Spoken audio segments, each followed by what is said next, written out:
movie, how's this work out for you? How's this movie end? So, I have thought What's about the goal here? Well, are those two different questions for you? Is the goal and the perfect ending two different meanings? The goal is to make things better and to at least figure out if fighters are independent contractors or employees and give them the chance to unionize if that's what they should do. You're trying to clear up the muddy water. Yeah. Okay. Yeah. So that is the main goal. For me personally, I still want my fight. I want that last fight on my contract. In the UFC. Yeah. I don't know if I'll want to keep going with them after that. You know, it takes a lot to gear up knowing that there's potentially attacks coming at you from all sides. Even though, like I said, everybody's nice. I like everybody. It's still going into a place where I know someone's trying to get something over on me. It's bigger than you. It's bigger than those people we mentioned. Yeah. Yeah, it goes beyond that. Yeah. So it would be really nice to go in there and to get my next fight or even to go to another promotion and then get to fight like maybe Bellator or Risen or even PFL's got that $1 million thing.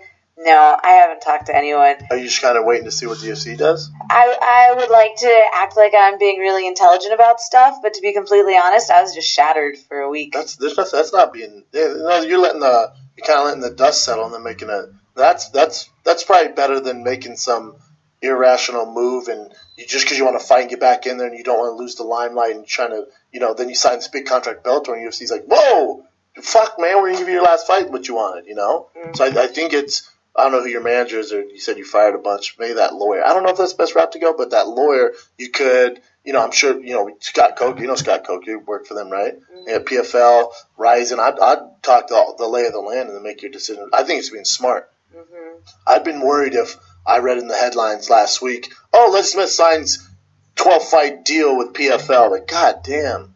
What you're doing is the right move. Thanks. Yeah, it's not stupid. That. Yeah, I wouldn't look at it like that.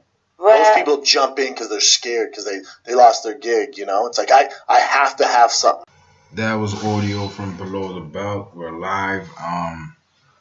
Brendan Schaub and Leslie Smith speaking on Leslie Smith's situation with the UFC. To make a long story short, ladies and gentlemen, Leslie Smith was preparing for a fight. Her contract was running up with the UFC. In preparation for that fight, the girl she was supposed to fight didn't make weight. As you know, if you don't make weight, you don't get paid.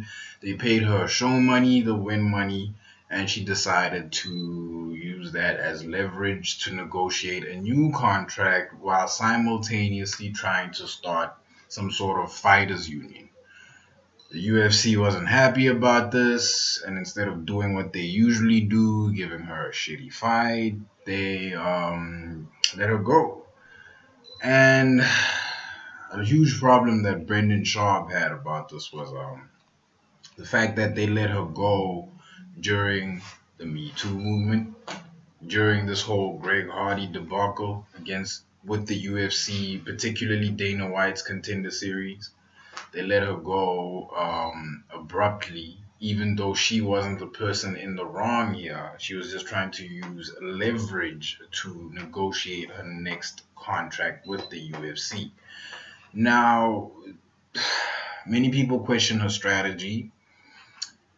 I don't know about that. I'm not a fighter. I can't comment on that. But the fact that the UFC let her go during the Me Too movement and they signed Greg Hardy to a Contender Series contract, I think this could spell disastrous marketing for the UFC. If this story came out in its whole propensity, I think this could be terrible for the UFC, right? More so now than ever because of the Me Too movement and because MMA is growing exponentially within the female community, man.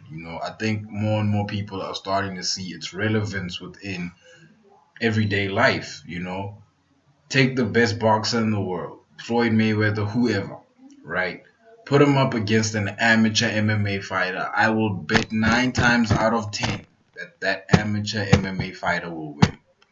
If that's not enough proof that MMA is legit, I don't know what is, right? As for Leslie Smith, I smell a fire cooking, and the UFC is the pig to the slaughter. They're getting burnt off to this man. But let me know what you guys think. Like, comment, subscribe, and I'm out.